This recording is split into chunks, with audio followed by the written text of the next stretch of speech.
እንኳን ደህና ቆየኸኝ አሌክስዬ፣ እንዴት ነህ? ይመስገን ፈጣሪ። ምን እንታዘዝ?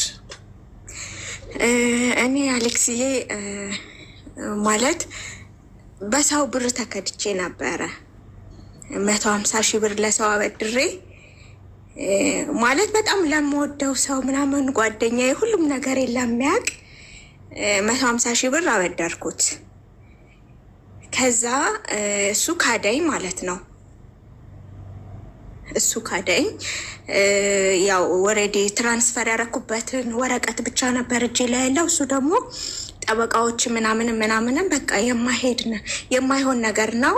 ወሬዲ በቃ እሱን ታውቁት ቆይቷል። ወሬዲ ትቼዋለሁኝ። በዛ በጣም አዝኜ ምናምን ነበር። እግዚአብሔር ፈውሶኝ አሁን ድኝ ያለው በቃ ትቼዋለሁ።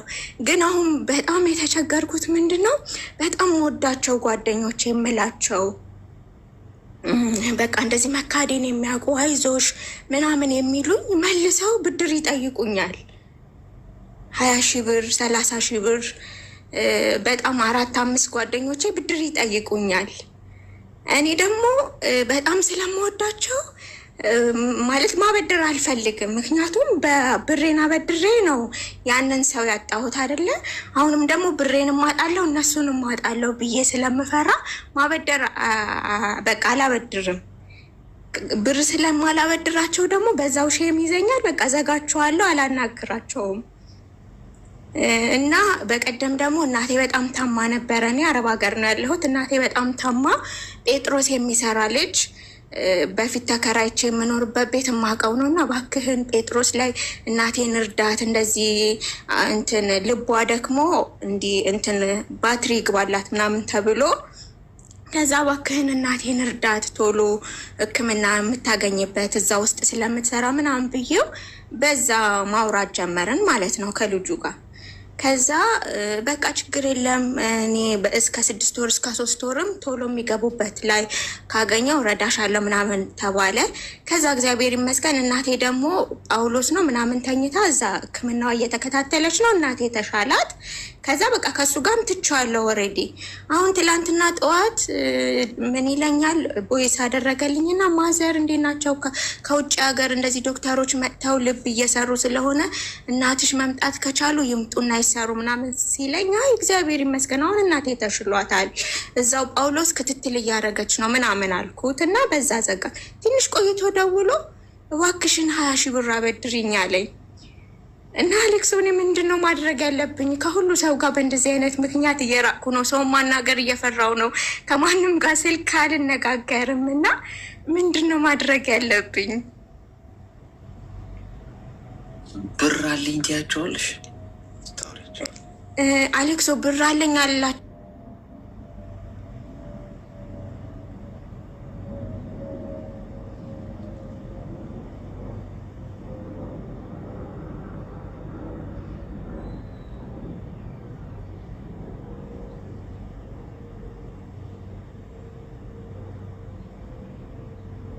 ከባሌ ጋር ከተለያዩ በኋላ ነው ለዛ ልጅ አበድሬው ያንንም የካደኝ። ግን አሁን ከማንም ጋር አላወራም፣ ከማንም ጋር እንትን አልልም።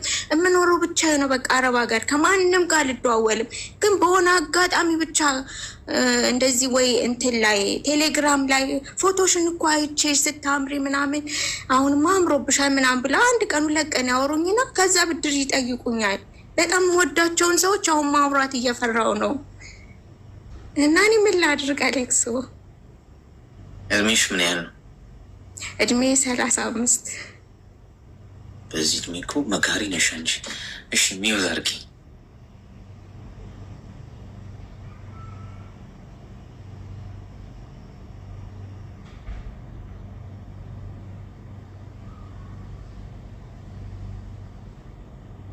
በዙሪያሽ እንዳለሽ ደግሞ አክት አታርጊ እነሱ ጋር። ሰው ከቻለ ብድር ይጠይቅሻል፣ ካልቻለ ያሳብድሻል፣ ያለሽን ያሳጣሻል። አንድ ሰው ልጅ አደገኛ ፍጡር የለም እዚህ ምድር ላይ። እባብን አይደለም መፍራት ያለብሽ፣ አንበሳን አይደለም፣ ጅብን አይደለም፣ አውሬን አይደለም፣ የዱር አራዊትን አይደለም መፍራት ያለብሽ። መጠንቀቅና ማሰብ ያለብሽ፣ በጣም መፍራት ያለብሽ የሰው ልጅ ነው። የሰው ልጅ አደገኛ ነው። ገብቶሻል? ከፈለገ የፈለገው ሊያደርግ ከሴጣን ጋር ሊተባበር ይችላል አንቺን ለመጣል። ስለዚህ በተቻለሽ መጠን ችግር አውሪባቸው ስታገኛቸው። ለምሳሌ የምታወቂያቸውን ሰዎች ቀድመሽ ብድር አትጠይቂያቸው። ግን ስራ እኮ ጠፋ፣ እስቲ እንደው እዛ መጥቼ አንዳንድ ሰው ቤትም ተቀጥሬ ለመስራት እያሰብኩ ነው፣ አገር ቤትም እስቲ ስራ ካለ አፈላልጉልኝ እስቲ፣ እዚህም ስራም ጠፋ፣ በቃ እኮ ስራ እንዴት ነው፣ ኑሮ እንዴት ነው፣ እንዴት ነሽ ምናምን ነው የሚልሽ። መቼም አይደለ ሰው መጀመሪያ ምን እባክህ እዚህ አሁን ጥዬ ልመጣ ነው፣ ልጠረዝ ነው አሁን እዚህ ያለሁበት ሀገር ራሱ፣ እዛ ራሱ ሰው ቤት እስቲ ካለ አፈላልጉልኝ፣ ወይ የሆነ ካፌ ችጋራ መች እንደሆንችማ ምን ጠይቃታለሁ ብሎ ነው የሚያስበው። ገብቶሽ? ከሱ በታች ነሻ። ራሽን ከሱ በታች እንደሆንሽ መጀመሪያ አሳየሹ። አይደለም ብድር ሊጠይቅሽ ቀርቶ እንደውም እንዳትደውልብኝ ብሎ ስልክሽን አያነሳም። የተቸገረ ሰው ችግር የሚያወራበት ሰው አይፈልግም። አንቺ ግን ሲያወሩሽ ስራ እንዴት ነው፣ አሪፍ ነው፣ ምርጥ ነው፣ በቃ አምሮብሽም ልብስም በቃ ዝንጥ ብለሽ ምናምን ሲያዩሽ ቱጃር ትመስላችኋለሽ። ስለዚህ ነገር በበላት እስቲ ቀንድቧን ብላት ብሎ ይመጣል ማለት ነው። ስለዚህ አንቺ ብለህ ነው መሆን ያለብሽ። አሁን እድሜሽን የጠየኩሽ ለዛ 35 ዓመትሽ ከሆነ ይሄ የሚነገር አይደለም ለአንቺ። ያው በእድሜ እኮ የምናየው ነገር አለ በብዙ ነገር የሚያስተምረን። ስለዚህ ቀላል ሲስተማቲክ መሆን። አንቺ ከእነሱ ምንም እኮ አትፈልጊም። ዋናው ነገር የምትወጃቸውን ሰዎች ላለማጣት አይደል? በብድር ምክንያት አሁን አበድ ሲሉሽ እምቢ ካልሽ ልታጫቸው ነው። የሚያዩት ሪያክሽን እንዳይጠይቁሽ ያደርጋል። ያኔ አንቺም ሰላም ነሽ ማለት ነው። ተግባባ። ብዙ አታወሳስቢ። እሺ አሌክስዬ፣ በጣም ነው የማመሰግን። ቴንኪው፣ ተባረክ። ሁል ጊዜ ነው የማዳምጥና ቴንኪው በጣም። ጌታ ኢየሱስ ክርስቶስ ይባርክ፣ ቅንነትህን ያብዛልክ። ደህና ዋሉልኝ። እሺ እሺ፣ ሰላም።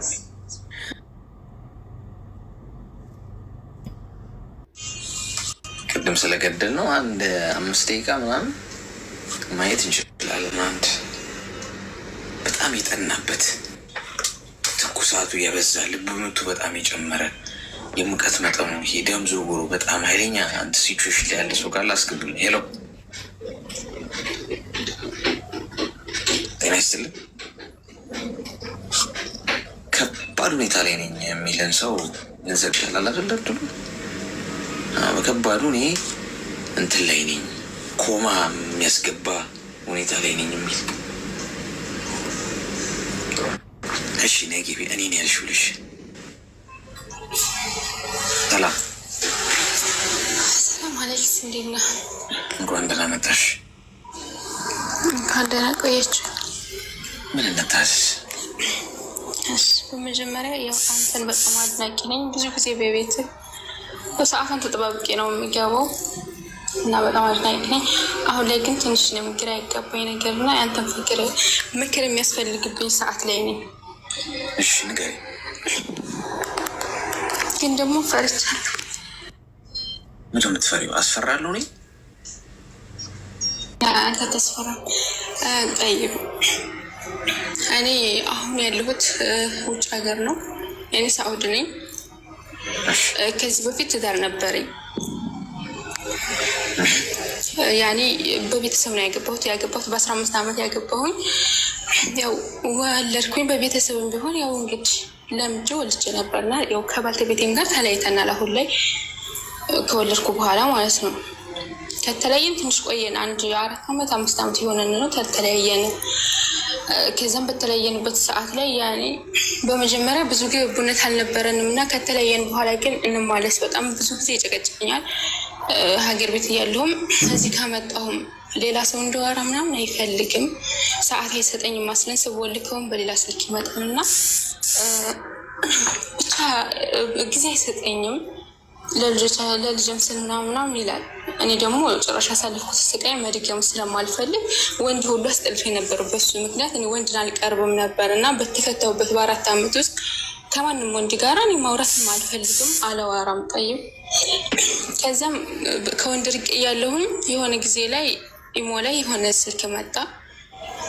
ሲመጣ ያው እንደ ማንኛውም ታወቁትና አወራነ። ግን ስናወራ በምንም አይነት ሪአክሽን አይደለም የምናወራው፣ ኖርማሊ ሰላምታ ብቻ ነው የምንቀያየረው ከልጁ ጋር ማለት ነው።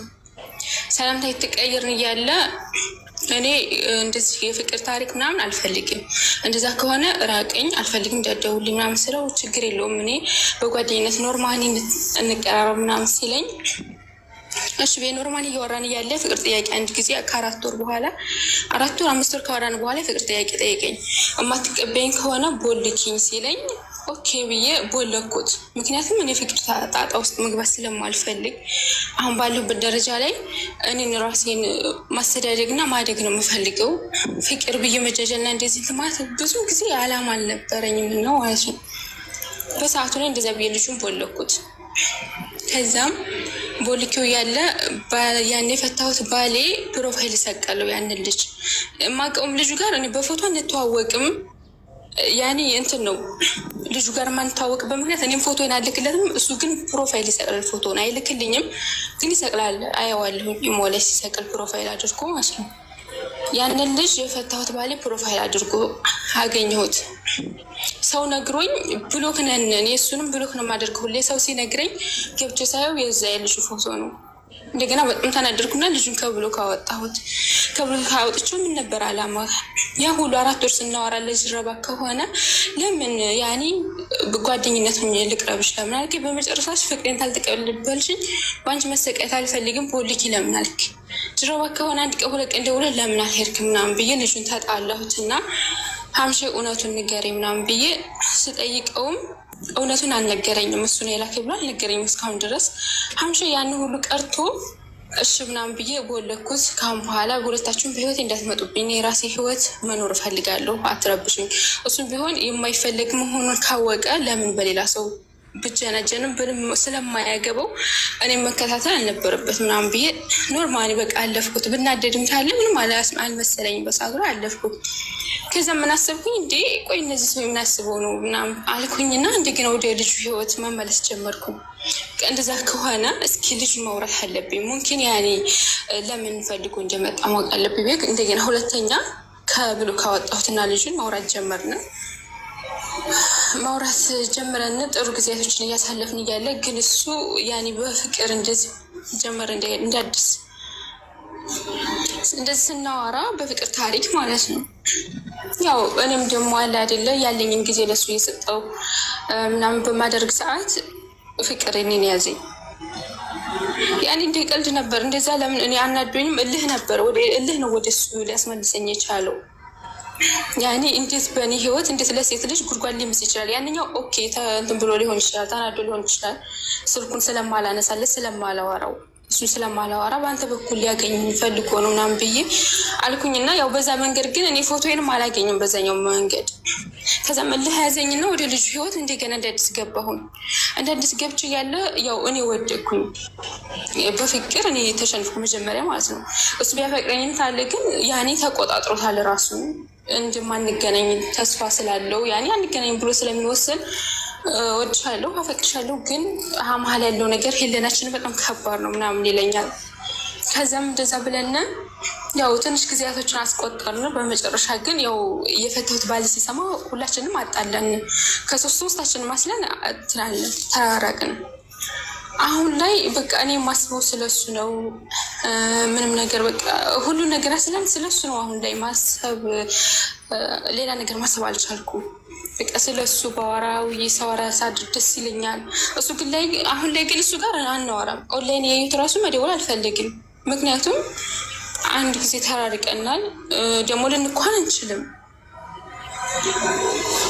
ሀምሻ አሁን በጣም ግራ ገብቶኛል። እሱን ደግሞ ከውስጥ ማውጣትም አልቻልኩም። ጭራሽም ለሰከንድ ልረሳውም አልቻልኩም። በቃ ማልቀስ ነው። ስለሱ ነው የማስበው። የእሱን ፎቶ ነው የማየው። ብቻ አሁን ላይ ግራ ገብቶኛል። እድሜሽ ምን ያለው? እድሜ 24 ነው። አሁን ሚዩት አድርጊ። የማታውቁት ስልክ ቁጥር ሲጻፍላችሁ እንተዋወቅ ጥድፍ ሲል ማለት ነው ያዋከቡት ነገር እንደሚባለው። እንዴት ነው ልባችሁን አሳልፋችሁ የምትሰጡት? ልብ ይህን ያለ ቅርካሽ ነው እንዴ? እንዴ ከሁሉም ጋር ልንስቅ እንችላለን እኮ አይደል? ልንስቅ ልንጫወት እንችላለን። ኢትዮኬ ችግር የለውም። ግን ልብን አሳልፎ ሚስጥርን አሳልፎ አላማን አሳልፎ መስጠት ትክክል አለ። ማን እንደሆነ አታውቂም። ይሄ ሰው በመሰረቱ የቀድመሽ ፍታሹ ባልሽ ወዳጁ ጓደኛው ነው የሚሆነው። የተዋወቁን ፕሮፋይሉ ነው የሚያደርገው። እንደዚህ አይነት ወንዶች ወንድ አይመስሉኝም። በነገራችን ላይ በሰላሙ ጊዜ አብሮ ሽብል ላይ የጠጣ ፍቅረኛ የነበረ ወይ ባል የነበረ ሰው የሚስቱን ገበናና ስልክ ቁጥር ሚስጥር ሊሆን ይችላል ማንነት አሳልፎ ለሌላ እዛ ስር ልክ እንደ ዶሮ ጥራጥሬ እንደሚለቃቀም ዶሮ ማለት ነው። እዛ ስር ሲል ወንድነት አይደለም። ያ ወንድ ልጅ ቆፍጣና ነው መሆን ያለበት። ተከድተህም ይሁን ምንም ይሁን ከተጣላህና ከተለያየ ኤክስህን ዞር ብለህ ማየት የለብህ። ወንድ ማለት ያኔ ወንድ የምትሆነው ያኔ እንደ ንስር ነው መሄድ ያለብህ። ከታች በቃ ኤክስ ሆነች አይደለ? እቺ ሴት አግብታትም ፈታሃት፣ ፍቅረኛም ሆና ተለያየ፣ ኖረች፣ በላች፣ ጠጣች፣ ከማጋባለች ግድ ሊሰጥ አይገባም። በቃ የራስን መንገድ ብቻ ነው መቀጠል። ሰዎች መጥተው ስለ እሷ እንኳን ቢጠይቁ አላውቅም፣ ያው እግዚአብሔር አልፈቀደም፣ ተለያይተናል። እሷን በራሷ መንገድ እኔም በራሴ መንገድ ነኝ። አሁን ነው የማውቀው፣ እሱን ነው አለቀ። ስራ ላይ ራሴ ላይ ትኩረት ማድረግ እንጂ ይሄ ዝም ብሎ እየቀመረ የሚውል አላማ የሌለው ጭንቅላቱን የማይጠቀም ባል ነው የነበረሽ አንቺ። ለጓደኛው ስልክሽን ሰጥቶ እስቲ ጀንጅናት እስቲ ከሆነም ብላት አይነት ነገር ማለት ነው። አትሊስት አብሮሽ ኖሯል። አብሮሽ አንድ ማዕድ ላይ ቀርባችኋል። ያ ክብር እኮ ነው። ባይዞ ከአንድ ሰው ጋር አብረህ በልተህ ተጎራርሰህ ጥሩ የእግዚአብሔር ሰላምታ እንኳን ተለዋውጠ የምታውቅ ከሆነ ያ ሊይዝ ይገባል። ይሄንን እኛ ኢትዮጵያውያን ግብረ ገብነት መማር ማለት እኮ ይሄ ነው። አሁን የመጡት ግን ኬት እንደተወለዱ አይገባኝም። ህፃናት ነው እያገባችሁ እየተጠበሳችሁ ያላችሁት። ያልበሰለ ወንድ ሳይሆን ወንድ የሆነ የሚመስለው ማለት ነው። ግብረ ገብነት ያልተማረ ስነ ስርዓት፣ ስነ ምግባር፣ ዲሲፕሊን የሌለው ማለት ነው። ሲጣላ ሄዶ የአንቺን ገበና አደባባይ ስለማስጣት ነው። ለሌላው እንደ አንቺን መሸጥ ገብቶሻል። አንቺ ይሄ አይነት ነገር ካለ በመሀል ድራማ እንዳለ ከገባሽ መልሰሽ ልጁን ማውራት አልነበረብሽ። ይህ እኮ ትልቅ እኮ የማንቂያ ደውል ነው። ልጁ አውርቶሽ ሄደ ቦልኪ ምናምናሽ ቦለቅሽ አይደል?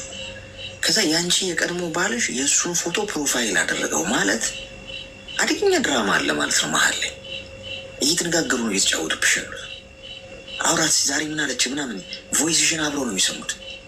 እንዲበላት እስቲ እንዲህ ትወዳለች እንዲህ ተጠላለች እያለ ከጀርባ የሚያስተኩስብሽ እሱ። ለምን ኖረሽ ነው? ለምን ቀጥለሽ ነው? የቀድሞ ባልሽ ለምን ሰላም አገኘሽ?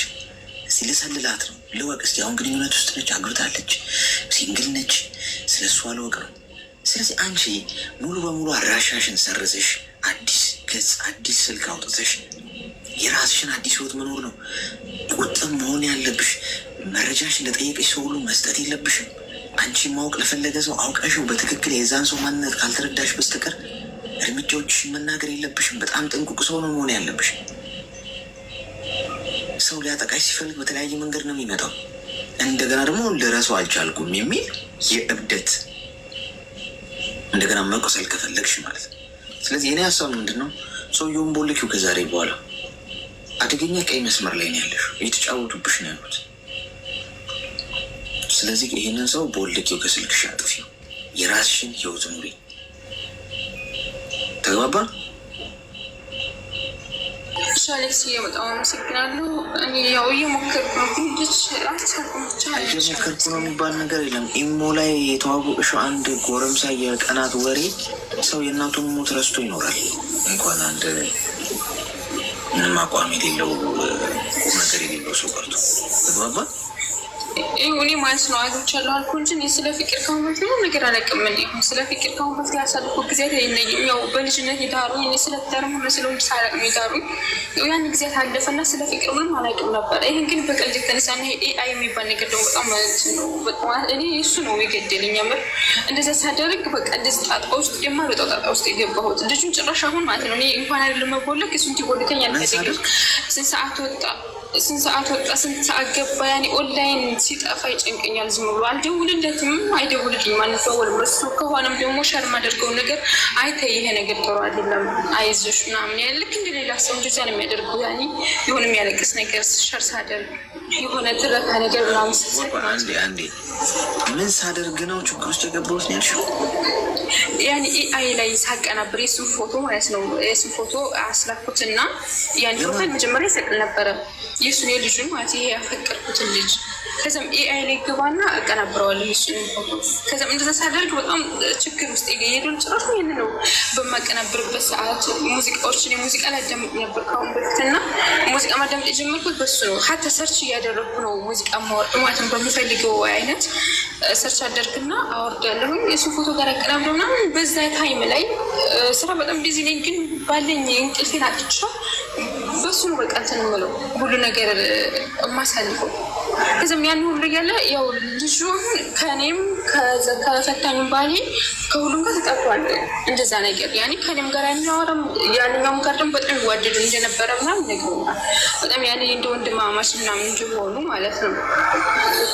ብቻ እኔ ያኔ ራሴን እስከማጥፋት ድረስ እኔ ሞክሬያለሁኝ። ጀዋሌን መስበር ራሴን ለራሴ ክፉ ነገር በቃ እየወሰንኩ ምናምን ነበርና አንዳንድ ጊዜ ያንተ ምክር በጣም ነው የማዳምጠው። ሀታ ከቤት ገብቼ ሲከፋኝ ከቤት ገብቼ ሙሉ ቪዲዮን የማይበት ሰዓት አለኝ። ሰዓትን ተጠባብቄ እኔ ከፊትም ጀምሮ ያንተ ስለማዳምጥ ከብዙ ነገሮች ተቆጥቤ ነበር። ከምንም ነገር ያኔ ከሁሉ ነገር አስለም። ግን አሁን ላይ የምንም ጭራሽ በማላውቀው ነገር መጥቶ ከየት መጣ ሳለ ህይወት ምስቅልቅል አደረገው ለራሴ። በቃ እኔ ማስባሁን ለልጆችም አላስብም ለቤት ብቻ አባቴ እኔ አባቴ ነገር የሆነ ነገር በሆነበት እዚህ ሀገር ላይ ብቀር ምን ያህል እንደሚጎዳና ምን ያህል እንደሚሰቃይ ሳስብ ትንሽ ራሴን አረጋጋለሁ። አለም በቃ ለራሴ መጥፎ ነገር ነው ምንሆነውና ማስበው። አሁንም ኤአይውን ታይዋለሽ? አዎ አያለሁም። ሀታ ሆን የሆነ እንትን የሚል ከሆነ አሁንማ ይህኔና የሱ ፎቶም አቀናብራለሁ እንደዛ በቃ። አሁን ራሱ ሸበካ ላይ ወጥቷል ገብቷል። ስንት ሰዓት ገባ ስንት ሰዓት ወጣ ኦንላይን አለ የለም እሱ ነው በቃ። አሁን እኔ ፎቶውን ማቀናብረው በቃ እሱ ስለ እኔ ላያስብ ይችላል። አሁን ላይ የሚያስብ አይመስልም፣ ግን እሱ እኔን እንትን እንደምን ነው እንትን ያለኝ የነገረኝ እኔ እንደሚያስብና እኔ እንደሚፈልግ። ግን ቢሆንም አሁን ላይ እሱ ሙምኪን ወንድ ስለሆነ ራሱን ተቆጣጥሮ ሊሆን ይችላል። እኔ ግን አልቻልኩም። ይኸውልሽ እናት ኤአይ ሰው አይደለም፣ ማሽን ነው። ኤአይ ላይ ፎቶውን አስገብተሽ ቆንጆ አድርጎ ሲያቀናብርልሽ እኔ አንዳንዶች ኤዲት ሚዩት አድርጊስ ፎቶ ኤዲት ሲደረግ ድሮ እንግዲህ ሁላችንም ኤዲት የምናደርገው በቃ ፎቶ ትነሳላችሁ፣ ከዛ ፎቶችሁን ታሳምሩታላችሁ። የተለያየ ለምሳሌ ከለር ትቀያየራላችሁ አይደለም? በቃ እነዚህ በእነዚህ ነገር ከለራውን ብላክ በማድረግ ወይ ቀይ እንደዚህ ቡኒ ምናምን በማድረግ የፎቶችሁን ውበት ትጨምራላችሁ። አሁን እሱ ኖርማል ነው፣ ምንም ችግር የለም። ፎቶ ቤትም እንደዛ እኮ ነው ስትነሳ አድርገው የሚሰጡ። አሁን ኤአይ የሚባል መጥቶ ማለት የሆነ አሻንጉሊት የሌለህን ነው የሚሰጥ። ከዛ በኋላ እሱን ፕሮፋይል ታደርጋለች ሴቷም ወንዱ። በቃ ይሄ ሌላ ፕላኔት የመጣ ሰው ምናምን ነው የሚመስለው ያ ሰው ማለት ነው። ግን እኮ ኤአይ እኮ ነው ፎቶ። ከዛ በኋላ ፎቶውን አፍቅራ ወይ ፎቶውን አፍቅሮ ወይኔ እንዴት ነው የምታምረው ወይኔ እንዴት ነው የሚያምረው በሚል ሌላ ታሪክ ውስጥ ይገባል ማለት ነው። አንቻውን በፎቶውን በኤአይ እያቀናበሽ እሱን እያየሽ ተመሰጠሽ። ሰውየው ምናልባት ጂኒ ይሆናል የሚመስል ምንም ይምሰል ችግር የለውም። ከመልኩ ጋር አይደለም ፖይንቱ። ግን አንቺ ከዛ ጋር አያያሹ ከፎቶ ጋር ስራ ኑሮሽን ኑሪ። የምትሰሚ ከሆነ አደብ የምትይዢ ከሆነ በወንድ ልጅ ምክንያት ራሴ ላጠፋ ነው የሚለው እሱ ቀልድ የሚያስቅ ቀልድ ነው። እንኳን በወንድ ልጅ ምክንያት ራስሽን ልታጠፊ ቁርስሽን እንዳትዘይ እሺ። ማንም ለአንቺ ግድ የለውም። እድሜ 24 ነው አይደል ያለችን? ልጅ ስለሆንሽ ነው ገና አመኝ። አሁን ይሄ ያልሽው ትጸጸችበታለሽ ነገር ከ3 ከ4 ዓመት በኋላ አመኝ። አሁን ያወራሽውን ነገር ያንገበግብሻል እንደዚህ በማሰብሽ ብቻ። ስለዚህ ተረጋጊ። ቢቻል ይሄ ኤአይ የሚባለውን በሙሉ አጥፊ። እሱን ፎቶ፣ ጽሁፍ፣ ስልክ ቁጥር ከዛ ወደ ቀልብሽ ተመለሽሽ። ሰው ፈንጂ ወረዳ ውስጥ ዘሎ ይገባል እንዴ? ተግባባን? ሻሌክሲ በጣም ነው ወይ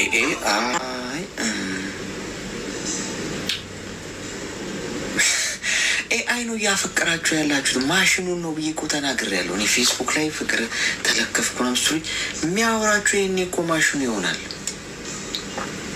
አዎ ሰውም አይሆን። አሁን እኮ ቲክቶክ ራሱ አሁን ትንሽ ካየኝ በኋላ እዚህ ላይቭ ላይ ሰው ነህ ወይስ ኤአይ ማሽን ነህ የሚለውን ለማረጋገጥ ይሄ እንትን የሚሞላ ነገር ይልክልኛል። እናንተ ላይቭ የምትገቡ ሰዎች ታውቁታላችሁ። የሆነ የሚስተካከል ይሄንን ቁጥር ከዚህ ጋር አመሳስል፣ ይሄንን ፊደል ተመሳሳይ ፊደሎችን መርጠ አስገባ ይለኛል። አለዚያ እዘጋዋለሁ በ4 ደቂቃ ውስጥ ይላል። ላይቭም እያረጋገጠኝ እኮ ነው ሰው መሆኔንና ሮቦት መሆኔን እያረጋገጠ። ምን ይደረግ በዛ ሮቦት በዛ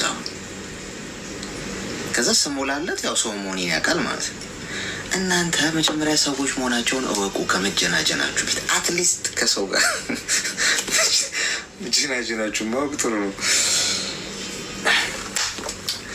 አትመጣም ጌታ አሁን ሰዓት መጣም አይበቃም። እውነት በዛ። ለማንኛውም ሰዓታችን ጨርሰናል። ክብራትና ክብራን ነገ እንገናኛለን። ጥሩ ጊዜ ነበረን። ዛሬ እሑድ ስለሆነ ነው ትንሽ ሰዓቱን ፑሽ ያደረገ። ያው ፋሚሊ ታይም ምናምን ስለሆነ የሚኖረን ከዚህ በኋላ ለዛ ብዬ ነው። የከፋችሁ የጨነቃችሁ ብቸኝነት የሚሰማችሁ ማውራት ፈልጋለሁ የምትሉ የሚያዳምጣችሁ ሰው የምትፈልጉ ሰዎች ካላችሁ ወንድማችሁ ነኝ። ኑ አዳምጣችኋል። መወለድ ቋንቋ ነው። እሺ ምንም ችግር የለውም። የጊዜ ባለቤት እግዚአብሔር ነው። 24 ሰዓት ከሰጠኝ በነፃ ምንም ሳልክፍል ከዛ ላይ 1 ሰዓት ተኩል ለእናንተ በሰጣችሁ እንደውም ይባርክልኛል ብዬ ነው ማስበው። ስለዚህ ከዚህ በኋላ ገብታችሁ እና የእናንተ ሰዓት ነው የሚሆነው። ሞዴሬተሮች ትገቡና ፋሚሊ ታይም ነው አውሩ። ደግሞ መድረኩን ከሰኞ እስከ ቅዳሜ ተቆጣጥሬው እኔ ብቻ የብቻ አይነት ስሜት እንዳይሰማኝ ነው በሳምንት 1 ቀን እሑድ ቀን እናንተ ገብታችሁ ገስት ላይ እንድትጫወቱ የምፈልገው። ለማንኛውም ጤናና እድሜ ይስጣችሁ፣ ክፉን ያደርቅላችሁ። መቼም ቢሆን አትታመሙ። ሆስፒታል የምትሄዱት ሰው ለመጠየቅ ይሁን እንጂ እናንተን ህመም አያገኛችሁ። ክፉን ያደርቅላችሁ። እንቅፋት የሚሆንባችሁ ነገር ሁሉ እሱ ዞር ያደርግላችሁ። እናንተ ማታዩትን እሱ የሚያየውን ችግር ከዛ ይጠብቃችሁ።